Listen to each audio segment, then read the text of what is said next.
આંકડાકીય રીતે વરસાદની સૌથી મોટી હાલ ઘટ આ જિલ્લાઓમાં છે. એ અમારા વિસ્તારમાં વરસાદ નથી, હજુ પણ વાવણી થઈ નથી, પરિસ્થિતિ મુશ્કેલ છે.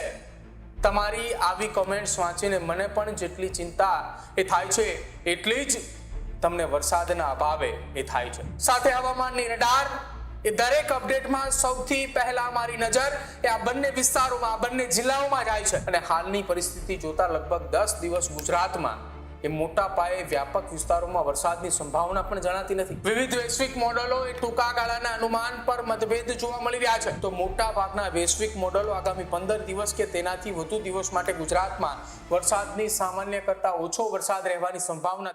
દ્વારકા, પોરબંદર અને રાજ્યમાં જ્યાં પણ વરસાદની ગંભીર ઘટ છે તે વિસ્તારના ખેડૂત મિત્રો માટે એક મારા મનની વાત છે.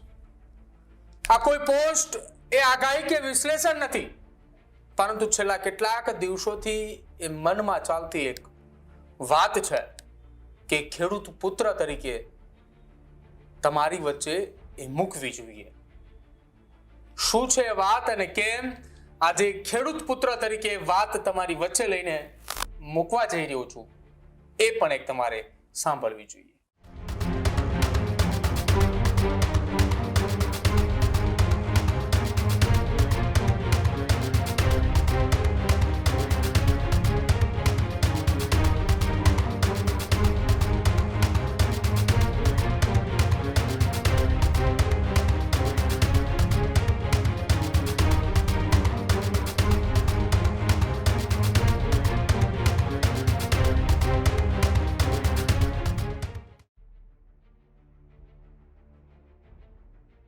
એક પ્રોફેશનલ હવામાન વિશ્લેષક તરીકે અથવા તો એન્કર તરીકે મારી જવાબદારી હંમેશા વૈજ્ઞાનિક અભિગમ, તથ્યો, હવામાન વિશ્લેષણ અને ઉપલબ્ધ માહિતીના આધારે વાત કરવાની છે.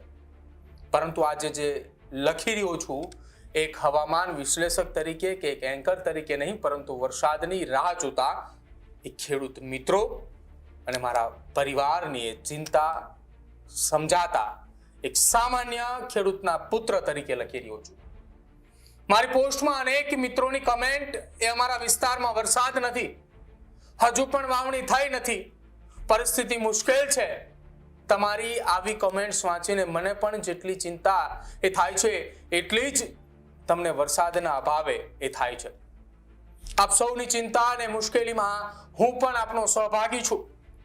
છેલ્લા ઘણા દિવસોથી હવામાનનું મારું દરેક વિશ્લેષણ એ દ્વારકા, પોરબંદરના વિસ્તારોના વિચાર સાથે જ શરૂ થાય છે અને એ જ વિચાર સાથે પૂરું થાય છે. સેટેલાઇટ સાથે હવામાનની રડાર એ દરેક અપડેટમાં સૌથી પહેલા મારી નજર એ આ બંને વિસ્તારોમાં, આ બંને જિલ્લાઓમાં જાય છે. બસ એટલી જ અપેક્ષા હોય છે કે કદાચ હમણાં વિસ્તારમાં ક્યાંક એ હકારાત્મક સંકેત જોવા મળે.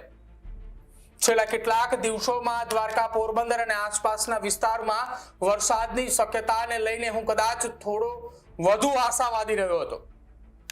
પરિણામે મારી એકાદ પોસ્ટે વાસ્તવિક વાતાવરણીય પરિસ્થિતિ અને હવામાન વિશ્લેષણ ઉપર મારો આશાવાદી અભિગમ એ હાવી રહ્યો અને પરિણામે એકાદ પોસ્ટમાં મારા આશાવાદી અભિગમની અસર એ વધુ જોવા મળી હશે. આજે તે વાતે હું નિખાલસપણે સ્વીકારું છું કે હું અહીં માત્ર દ્વારકા અને પોરબંદરનું નામ લઉં છું, કારણ કે આંકડાકીય રીતે વરસાદની સૌથી મોટી હાલ ઘટ આ જિલ્લાઓમાં છે.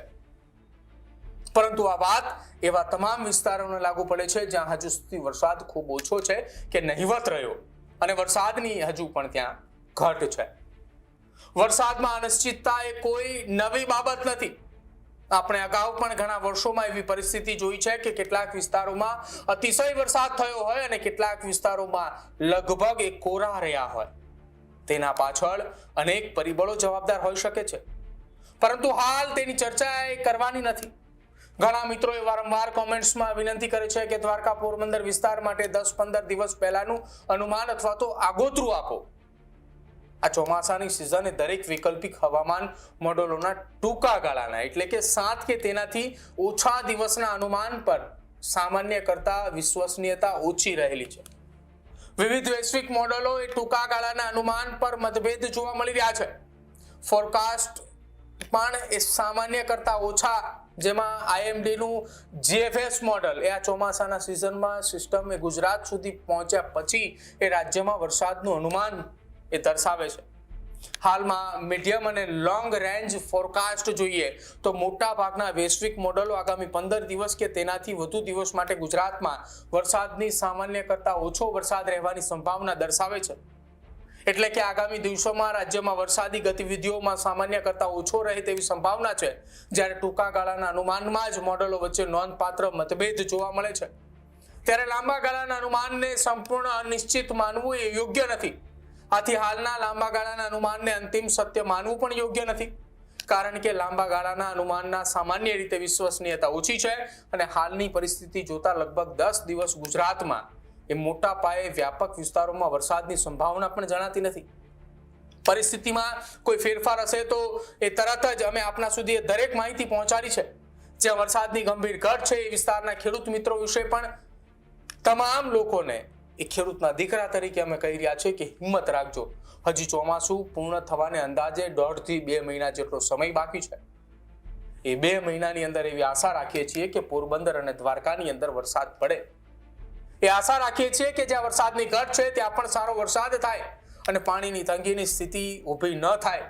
સિંચાઈ કે પાણીની અન્ય વ્યવસ્થા ઉપલબ્ધ હોય અને ત્યાં વાવણી બાકી હોય એમને વાવણી કરવાની પણ તૈયારી કરવી જોઈએ, કેમ કે હાલની પરિસ્થિતિને ધ્યાને રાખીને ઉપલબ્ધ પાણીની યોગ્ય વ્યવસ્થાનો ઉપયોગ કરી અને વાવણી કરી લેવી જોઈએ. કુદરતે ઘણી વખત છેલ્લી ઘડીએ પણ આશ્ચર્ય સર્જતી હોય છે. આશા જીવંત રાખીએ, પરંતુ નિર્ણય હંમેશા પરિસ્થિતિને ધ્યાને રાખી અને સમજદારીપૂર્વક લેવો જોઈએ કે હાલ વરસાદ એ કેટલાક પંથકોમાં અથવા કેટલાક તાલુકાઓમાં અથવા કેટલાક વિસ્તારોમાં નથી, તો એની જગ્યાએ જો પાણીની વૈકલ્પિક વ્યવસ્થા હોય તો એ વ્યવસ્થા કેવી રીતે વાપરવી અને કેવી રીતે તેનો ઉપયોગ કરવો એ સમયને ધ્યાને રાખીને કરવા જેવી છે. બાકી વરસાદ એ હજુ પણ 1.5-2 મહિના સુધી ક્યાં જાય તેવી હાલની સ્થિતિ દેખાઈ રહી છે. હવે જોવાનું રહેશે આવનારા સમયમાં આ સ્થિતિમાં કેટલો બદલાવ જોવા મળે છે. ખેડૂત ભાઈઓ છે ખેતરમાં ડ્રોન ઉડાવતા હોય છે ત્યારે આપણે એક પ્રશ્ન સતાવતો હોય છે કે જે આપણે અત્યાર સુધી GPS ટેકનોલોજીવાળા ડ્રોન વાપર્યા છે, જેથી કરીને મોબાઈલ ટાવર છે અથવા તો હાઈ ટેન્શન લાઇન પસાર થતી હોય, કોઈ વૃક્ષો હોય, ત્યારે જે GPS ટેકનોલોજીવાળા ડ્રોન છે એમાં ટકરાય અને ટ્રેસ થાય છે. પણ એગ્રીઓન લાવ્યું છે GNSS ટેકનોલોજી ડ્રોન, જેથી કરીને એ ડ્રોન છે એ કોઈ જગ્યાએ ટકરાય નહીં, પોતાની રીતે જ ડિસિઝન લે છે અને મૂવ થઈ જાય છે. જેથી કરીને GNSS ટેકનોલોજી ડ્રોન છે એ વાપરવાનો આગ્રહ રાખો. હજુ સુધી તમે અમારી ચેનલને સબસ્ક્રાઇબ નથી કરી તો અત્યારે જ ન્યૂઝરૂમ ગુજરાતને સબસ્ક્રાઇબ કરો, ફેસબુક અને ઇન્સ્ટાગ્રામ પર ફોલો કરો.